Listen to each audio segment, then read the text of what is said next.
Hello students, good morning. कैसे हैं? आज हम अकाउंट्स के नए चैप्टर डबल एंट्री सिस्टम के ऊपर नया वीडियो लेक्चर बनाने जा रहे हैं। ठीक है, आज हम डिस्कस करेंगे डबल एंट्री सिस्टम। ठीक है, देखो, डबल एंट्री सिस्टम हमारा 7th चैप्टर है अकाउंटेंसी का। ठीक है, तो पहले तो डबल एंट्री सिस्टम जो है, जो हमने एक पढ़ा था एस्पेक्ट, ड्यूल एस्पेक्ट कॉन्सेप्ट पढ़ा था ना, प्रिंसिपल 3rd चैप्टर में। ड्यूल एस्पेक्ट कॉन्सेप्ट उसी पर बेस्ड है डबल एंट्री सिस्टम। इसका मतलब ड्यूल एस्पेक्ट कॉन्सेप्ट का मतलब हर ट्रांजैक्शन के दो इफेक्ट होते हैं, दो साइड उसका इफेक्ट पड़ता है, एक बार डेबिट तो दूसरी बार क्रेडिट। यानी कि जो भी एक ट्रांजैक्शन होती है उसके दो इफेक्ट होते हैं। एक अकाउंट डेबिट होगा तो ऑटोमेटिक दूसरा अकाउंट क्रेडिट होगा।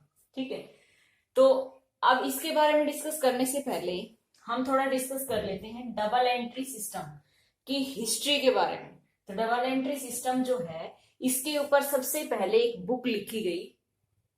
ठीक है, a book on double entry system was first of all written on 1494। सबसे पहले जो बुक लिखी गई वो कब लिखी गई थी? 1494 में।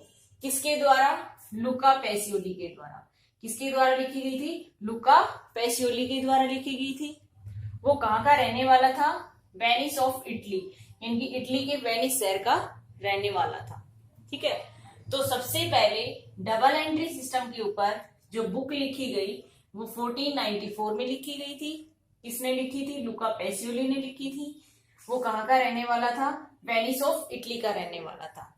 ठीक है, अब इस बुक में क्या था? इस बुक में सारे जो डबल एंट्री सिस्टम के जो मेथड थे रिकॉर्ड करने के अकाउंटिंग के, उसी को डिस्कस किया गया था। ठीक है, फिर कुछ समय बाद इस बुक का ट्रांसलेशन किया गया इन इंग्लिश। जो ये बुक लिखी गई थी डबल एंट्री सिस्टम की, उसी का इंग्लिश में ट्रांसलेशन किया गया बाय ह्यूज ओल्ड कोस्टल के द्वारा इन 1544 में। यानी कि 1544 में बाय ह्यूज ओल्ड कैस्टल के द्वारा इस बुक को इंग्लिश में ट्रांसलेट किया गया। ठीक है, फिर अगेन कुछ अमेंडमेंट किए गए, कुछ नए चेंजेस किए गए। किसमें? बुक्स में। ठीक है, रूल्स में। ठीक है, ये book many changes incorporated in this system, यानी कि जो सिस्टम लागू हो रहा था इस बुक में, डबल एंट्री सिस्टम में, उसमें काफी चेंजेस किए गए। और चेंज करने के बाद एक नई बुक आई फॉर्म में, जिसका नाम था English system of book keeping. ठीक है, उसके बाद फिर से एक नई बुक बनी डबल एंट्री के ऊपर, उसका नाम था English system of book keeping. जो किसने लिखी थी? एडवर्ड जोन्स ने। इस बुक का नाम भी याद रखना है, English system of book keeping. Edward Jones ने लिखी 1785 में। 1785 में। ठीक है, ये थी इसकी हिस्ट्री। अब 1785 में जो बुक लिखी गई उसमें क्या था कि इस बुक में ओल्ड सिस्टम को कंप्लीटली रिवाइज कर दिया गया था, मॉडर्नाइज कर दिया गया था। यानी कि जो ओल्ड सिस्टम था उसको चेंज करके न्यू सिस्टम में चेंज कर दिया गया था। ठीक है, जिसमें इस बुक में use of purchase book,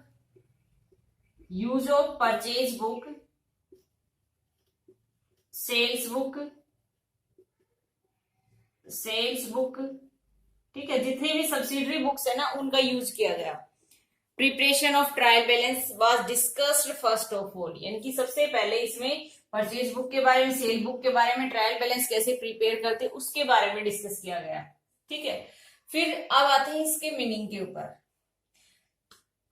meaning of double entry system. Double entry system का मीनिंग क्या है?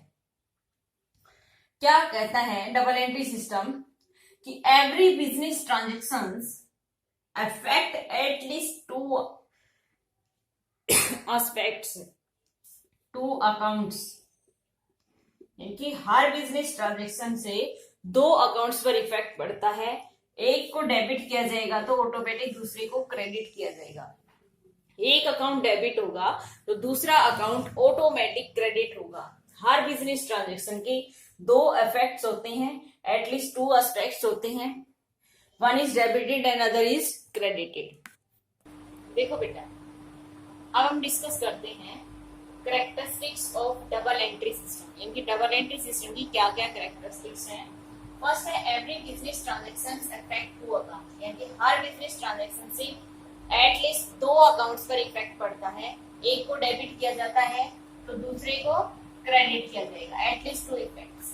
Recording of both personal and impersonal aspect, यानी कि जो भी पर्सनल और इम्पर्सनल दोनों टाइप के अकाउंट्स होते हैं ना, उन दोनों का रिकॉर्ड किया जाता है डबल एंट्री सिस्टम की हेल्प से। Recording is made according to certain specified rules, इनकी जो रिकॉर्ड किया जाता है डबल एंट्री सिस्टम में, उसके लिए कुछ रूल है। जैसे पर्सनल अकाउंट का रूल है, ये आगे डिस्कस करने वाली हूं मैं। पर्सनल अकाउंट का रूल है debit the receiver and credit the giver, इनकी देने वाले को क्रेडिट किया जाएगा, रिसीव करने वाले को डेबिट। ऐसे रूल्स होते हैं, उसके हिसाब से रिकॉर्ड किया जाता है। प्रिपरेशन ऑफ ट्रायल बैलेंस, इनकी डबल एंट्री सिस्टम की हेल्प से ट्रायल बैलेंस को प्रिपेयर करना आसान हो जाता है। तो ये थी इसकी कैरेक्टरिस्टिक्स। अब हम डिस्कस करते हैं क्लासिफिकेशन ऑफ अकाउंट। देखो बेटा, क्लासिफिकेशन ऑफ अकाउंट्स, यानी कि अकाउंट्स कितने प्रकार के होते हैं। अकाउंट्स पहले टू टाइप्स के होते हैं, पर्सनल अकाउंट, इम्पर्सनल अकाउंट। ठीक है, अगेन इम्पर्सनल अकाउंट जो है वो अगेन टू टाइप्स का होता है, रियल अकाउंट और नॉमिनल अकाउंट। ठीक है, तो अब पहले हम पर्सनल अकाउंट को डिस्कस कर लेते हैं। पर्सनल अकाउंट किससे रिलेट करता है, एन इंडिविजुअल फर्म, इनकी कोई भी अगर एक इंडिविजुअल फर्म है, वो कौन सा अकाउंट आएगा, पर्सनल अकाउंट। ठीक है, any individual firm, company, institution. ठीक है, कोई इंडिविजुअल में जैसे राम, श्याम, मोहन। ठीक है, ये तो इंडिविजुअल कोई भी पर्सन हो गया। फर्म XYZ या कंपनी में XYZ लिमिटेड, इंस्टीट्यूशन में Delhi university.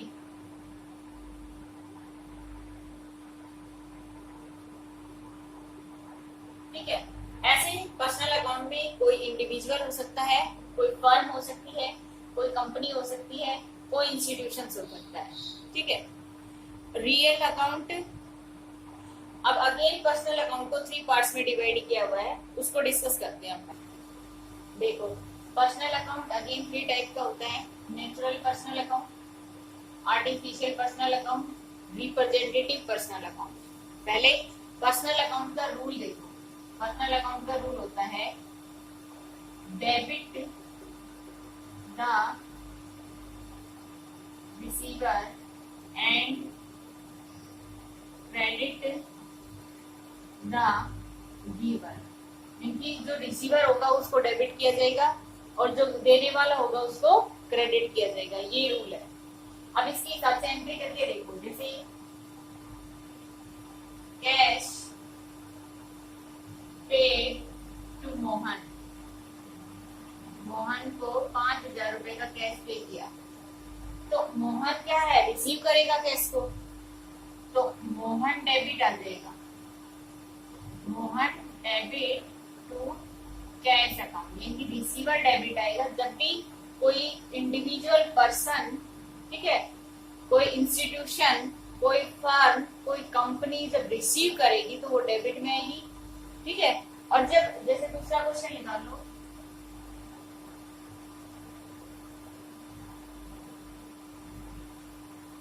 received cash from Ram 3,000, ये कि राम से हमें 3,000 रुपए मिले राम से, तो रिसीव किए। तो इस सिचुएशन में राम कौन है, गिवर, देने वाला है, तो राम कहाँ जाएगा, क्रेडिट में, और यहाँ जाएगा कैश। ठीक है, ये अलग अलग 2 एंट्री बनेगी। यहाँ पर देने वाला है, यहाँ पर रिसीव करने वाला है। तो जब भी रिसीवर होगा डेबिट, गिवर होगा क्रेडिट। ठीक है, तो ये इसका रूल था। अब देखो नेचुरल पर्सनल अकाउंट क्या होता है। नेचुरल पर्सनल अकाउंट में किसी व्यक्ति का नाम, जैसे राम्स अकाउंट, मोहन्स अकाउंट, क्योंकि किसी भी पर्सन के इंडिविजुअल नेम से जो अकाउंट होगा वो नेचुरल पर्सनल अकाउंट में आएगा। आर्टिफिशियल पर्सनल अकाउंट में कौन कौन आएंगे? Firms account,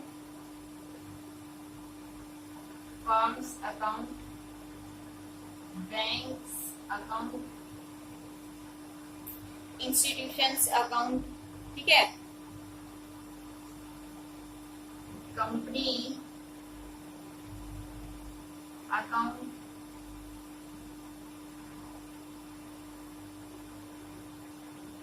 institutions account. अब फर्म, बैंक में किसी बैंक का नाम हो सकता है आईसीआईसीआई बैंक अकाउंट, या फिर कंपनी में बीएमसी लिमिटेड अकाउंट। ऐसे किसी इंस्टीट्यूशन में DU Delhi university account,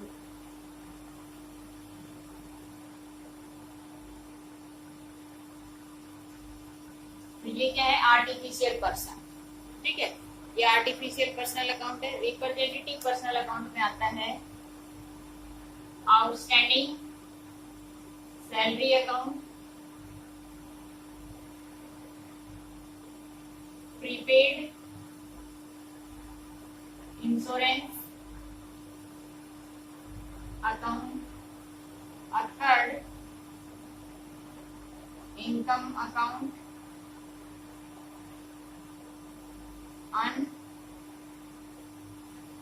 earned rent account या इनकम अकाउंट या इनकम लिखिए। ठीक है, ऐसे आएंगे, ये आ जाएंगे रिप्रेजेंटेटिव पर्सनल अकाउंट में, ये आ जाएगा आर्टिफिशियल पर्सनल अकाउंट में, ये नेचुरल पर्सनल अकाउंट में। ठीक है, देखो नेक्स्ट है हमारा रियल अकाउंट। रियल अकाउंट में आते हैं हमारे tangible real account, intangible real account. इसको लिखेंगे tangible real account, intangible real account. ठीक है, अब पहले डेबिट रियल अकाउंट का रूल लिख देते हैं कि रियल अकाउंट में कौन कौन से अकाउंट आते हैं। रियल अकाउंट में आते हैं वैसे cash account, machinery account, furniture account, patents account, copyright account. ठीक है, इसी तरह हमारे पास और भी जो भी एसेट्स होंगे ना, उसके सभी के अकाउंट्स यहाँ पर आ जाएंगे। Goodwill account, building account. ठीक है, अब रियल अकाउंट का जो रूल है वो क्या है? Debit what comes in and credit what goes out। ये है हमारा रियल अकाउंट का rule. Debit what comes in and credit what goes out. इनकी जब भी कुछ आएगा उसको डेबिट में करेंगे, जब भी कुछ जाएगा उसको क्रेडिट में। ठीक है, जैसे कैश आ रहा है तो डेबिट में, कैश जा रहा है तो क्रेडिट में। जैसे राम पेड ₹4000, तो राम को हमने पेड किया 4000 रुपीज से, तो राम कैश हमारे पास से गया है ना, तो कैश। तो जब भी कैश क्या है? Real account. तो जब भी रियल अकाउंट का रूल क्या कहते हैं? जब भी कुछ जाएगा तो वो क्रेडिट में, जब भी कुछ आएगा तो वो डेबिट में। What comes in debit and what goes out credit. ठीक है, ये ध्यान रखना है। अब देखो, अब टेंजिबल और इनटेंजिबल रियल अकाउंट क्यों बनाते हैं? जैसे टेंजिबल और इनटेंजिबल एसेट्स होती है ना, वैसे टेंजिबल और इनटेंजिबल रियल अकाउंट होती है। जैसे इंटेंजिबल एसेट्स कौन सी है? गुडविल, वो एसेट्स जिसको हम टच कर नहीं कर सकते, जिसको महसूस कर सकते हैं, जिसको one place to another place नहीं ले जा सकते, जिसको देख नहीं सकते, वो होती है हमारी intangible assets. Goodwill account, copyright account, patents account,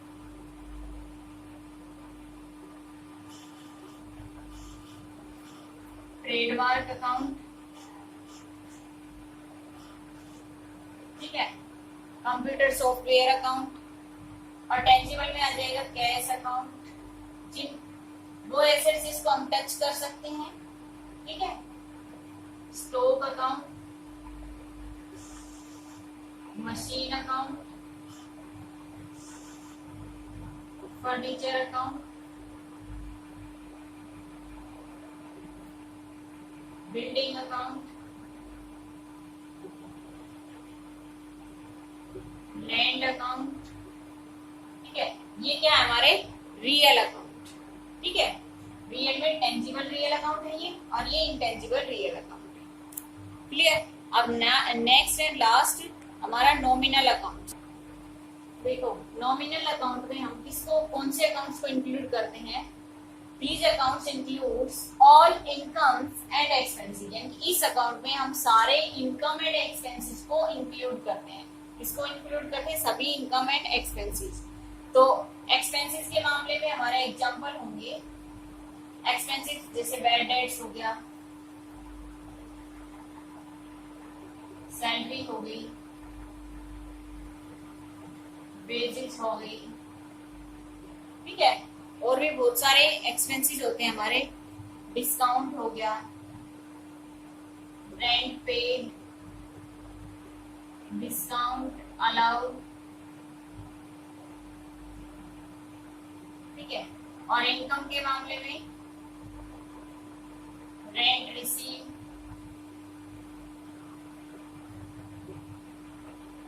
interest receive,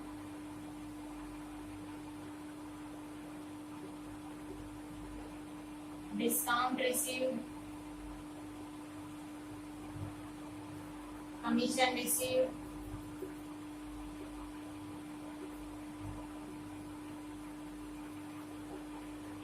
तो ये सारे क्या है हमारे, ये सारे क्या है हमारे नॉमिनल अकाउंट्स। और नॉमिनल अकाउंट का रूल क्या है? Debit all expenses and losses,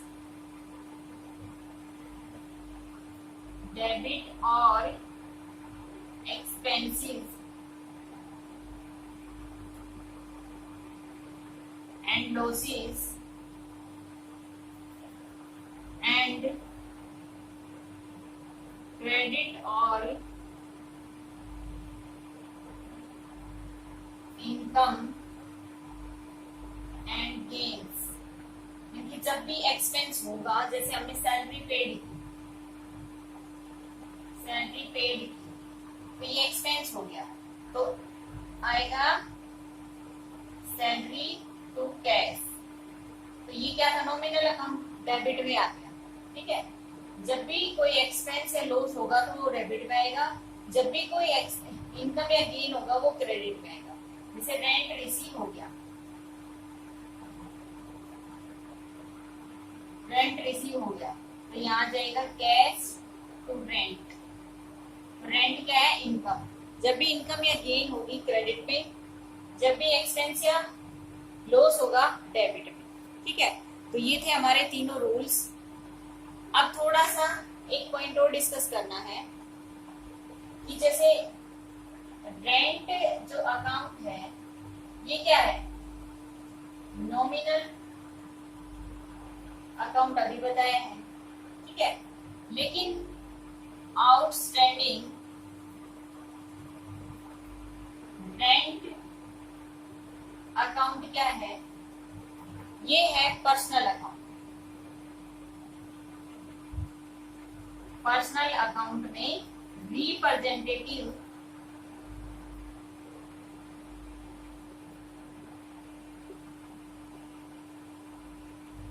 personal account. ऐसे ही अगर सैलरी आ जाए, सिर्फ खाली सैलरी, तो वो हो जाएगा नॉमिनल। ठीक है। अगर आउटस्टैंडिंग सैलरी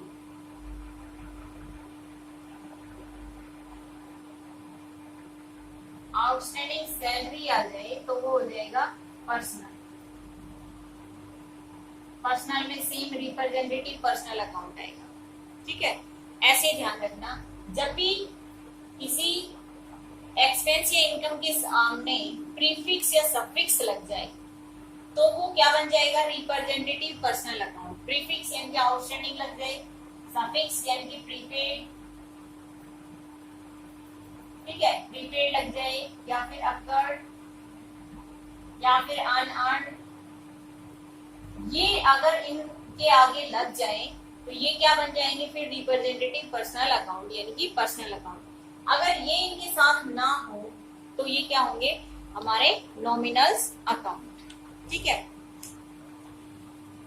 अब जो क्वेश्चन नंबर 1 है ना वो आपको सोल्व करना है और उसमें कौन से पर्सनल अकाउंट है, कौन से रियल अकाउंट है और कौन से नॉमिनल अकाउंट है ये आपको बताने हैं। ठीक है,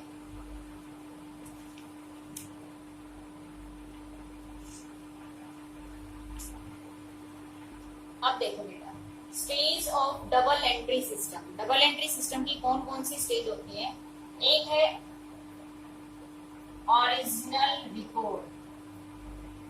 ओरिजिनल रिकॉर्ड कहाँ रखा जाता है? Primary books. किसमें रखा जाता है? प्राइमरी बुक्स में, जिसको क्या कहते हैं, जर्नल। ठीक है, सब्सिडरी बुक्स। ठीक है, जर्नल या फिर सब्सिडरी बुक्स। यानी कि जब हमारा बिजनेस छोटा होगा तो जर्नल से काम चल जाता है, जब बिजनेस बड़ा होता है तो साथ में सब्सिडरी बुक्स को प्रिपेयर करना होता है। तो ये हमारा ओरिजिनल रिकॉर्ड। इनकी स्टेज कौन कौन सी है? तो first stage original record. Original record रखते हैं प्राइमरी बुक्स में, किस फॉर्म में रखते हैं? जर्नल या सब्सिडरी बुक्स की फॉर्म में। नेक्स्ट आ जाता है क्लासिफिकेशन। क्लासिफिकेशन में क्या करते हैं? ट्रांजेक्शन्स को रिकॉर्डेड जो जर्नल में है, सब्सिडरी बुक्स में है, उनको पोस्ट किया जाता है अनदर बुक, दूसरी बुक में, जिसका नाम होता है लेजर। यानी कि जर्नल टू लेजर पोस्टिंग की जाती है। पोस्टिंग करते हैं जिसको कहते हैं क्लासिफिकेशन। ठीक है, जिसको कहते हैं क्लासिफिकेशन। हर इंडिविजुअल पर्सन का, हर इंडिविजुअल एसेट्स का, हर इंडिविजुअल फर्म का अपना एक अलग अकाउंट होता है लेजर में। ठीक है, जैसे कैश का अकाउंट हो गया, ठीक है, जैसे राम का अकाउंट हो गया, ठीक है, जैसे मशीन का अकाउंट हो गया। ठीक है, हर इंडिविजुअल फर्म, एसेट्स, लायबिलिटी, हर एक का अपना एक इंडिविजुअल अकाउंट होता है। थर्ड स्टेज जो होती है वो है हमारी समरी। समरी, समरी फॉर्म में क्या बनाते हैं हम? सबसे पहले ट्रायल बैलेंस बनाया जाता है। ट्रायल बैलेंस जो होता है लेजर, यानी कि जो अकाउंट्स के जो लेजर की जो बैलेंसिंग की जाती है उनके बैलेंस शीट से ट्रायल बैलेंस तैयार होता है। और ट्रायल बैलेंस की हेल्प से फाइनेंशियल स्टेटमेंट तैयार होती है। फाइनेंशियल स्टेटमेंट में profit and loss account and balance sheet prepare की जाती है। ये स्टेज होती है हमारे पास 3। सबसे पहले प्राइमरी बुक्स में रिकॉर्ड करते हैं, फिर पोस्टिंग करते हैं लेजर में, लेजर से ट्रायल बैलेंस बनाते हैं, ट्रायल बैलेंस से फाइनेंशियल स्टेटमेंट यानी पीएल और बैलेंस शीट प्रिपेयर की जाती है। ये 3 स्टेज होती है। अब हम डिस्कस करेंगे कि क्या क्या फायदे हैं डबल एंट्री सिस्टम के।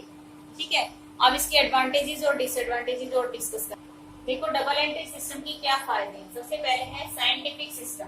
इनकी जो डबल एंट्री सिस्टम है वो किस प्रकार का सिस्टम है? इसमें जो ट्रांजैक्शन रिकॉर्ड की जाती है कुछ स्पेसिफाइड रूल के हिसाब से होती है। ठीक है, इसलिए इसको हम क्या कहते हैं? More scientific. ठीक है, इसलिए डबल एंट्री सिस्टम को क्या कहते हैं? More scientific. ठीक है, दूसरा है complete record of every transaction,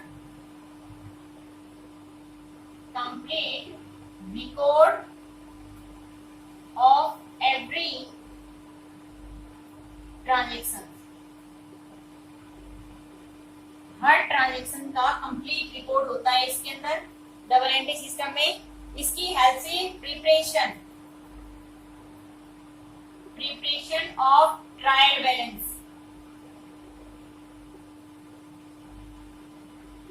इनकी डबल एंट्री सिस्टम की हेल्प से ट्रायल बैलेंस को प्रिपेयर करना आसान होता है, क्योंकि डेबिट साइड जो ट्रायल बैलेंस की क्रेडिट के इक्वल होती है ड्यूल एस्पेक्ट के हिसाब से। फोर्थ है, इसकी हेल्प से प्रिपरेशन ऑफ ट्रेडिंग अकाउंट, इनकी final account, trading and profit and loss account prepare किया जाता है। ठीक है, पहले ट्रायल बैलेंस प्रिपेयर किया जाता है, ट्रायल बैलेंस की हेल्प से ट्रेडिंग और profit and loss account prepare किया जाता है, और लास्ट में क्या करता है ये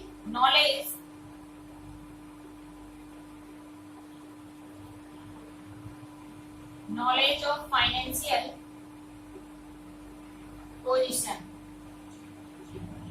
फाइनेंशियल पोजीशन यानी बैलेंस शीट, बैलेंस शीट भी तो प्रिपेयर की जाती है इससे, और बैलेंस शीट को क्या शो करती है, किसी भी बिजनेस की फाइनेंशियल पोजीशन, उसकी भी नॉलेज होती है, और बहुत सारी इंफॉर्मेशन जैसे कि knowledge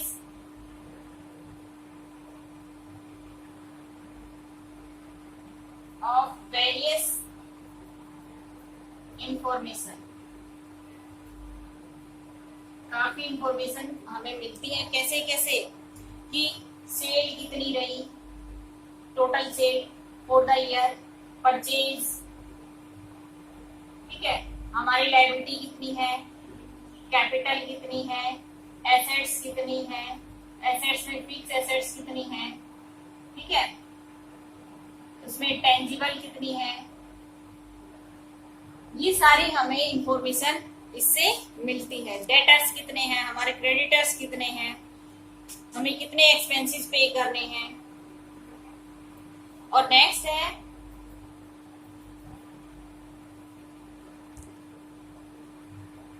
laser possibility of fraud, frauds के कम से कम चांसेस होते हैं डबल एंट्री सिस्टम की हेल्प से, क्योंकि इसमें जो कोई भी फ्रॉडरी की स्कोप नहीं होती है, हार्डली ऐसा होता है, मैनिपुलेशन जो होती है वो नहीं हो पाती है। और इसको एक मेन बात, इसको लीगल अप्रूवल है, लीगल अप्रूवल का मतलब इसको कानून की तरफ से स्वीकृति मिली हुई है, ठीक है, और इसकी कंपैरेटिव स्टडी भी की जा सकती है। कंपैरेटिव स्टडी इनकी तुलना हम जो डबल एंट्री सिस्टम के हिसाब से जब रिकॉर्ड मेंटेन करते हैं ना, तो मैनेजमेंट जो है इसका कंपेयर कर सकता है कि पिछले साल के क्रेडिटर कितने थे, इस साल के क्रेडिटर कितने हैं, पिछले साल हमारे पास कितनी एसेट्स थी, इस साल हमारी कितनी एसेट्स हैं। नेक्स्ट है help management, help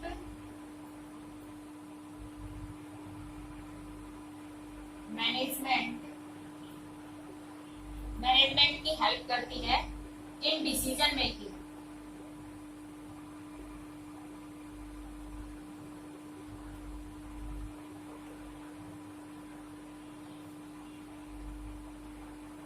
decision making में मैनेजमेंट की हेल्प करती है। मैनेजमेंट का क्या काम होता है, डबल एंट्री सिस्टम के हिसाब से फाइनेंशियल पोजीशन से होती है, फाइनेंशियल पोजीशन से मैनेजमेंट को सम इम्पोर्टेंट डिसीजंस लेने पड़ते हैं, और suitable for are type, suitable for all type of business, यानी हर टाइप के business, small large, sole trader, partnership firm, company, हर एक के लिए ये सुटेबल होता है। ठीक है, ये तो थे इसकी मेरिट्स, इनके एडवांटेजेस। अब देखते हैं हम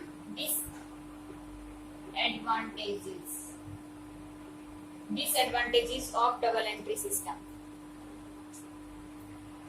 देखो इसकी कुछ डिसएडवांटेजेस हैं, कौन कौन सी है, ए नंबर ऑफ बुक्स, यानी कि इसमें बहुत सारी बुक्स रखी जाती है। नंबर ऑफ बुक्स जैसे परचेज बुक, तो काफी, sales book, purchase return book, sales return book, यानी जो सब्सिडरी बुक्स है ना वो टोटल मिलाकर के 8 है, साथ में, ठीक है। तो 8 बुक्स में इसको रिकॉर्ड मेंटेन करना पड़ता है, ठीक है।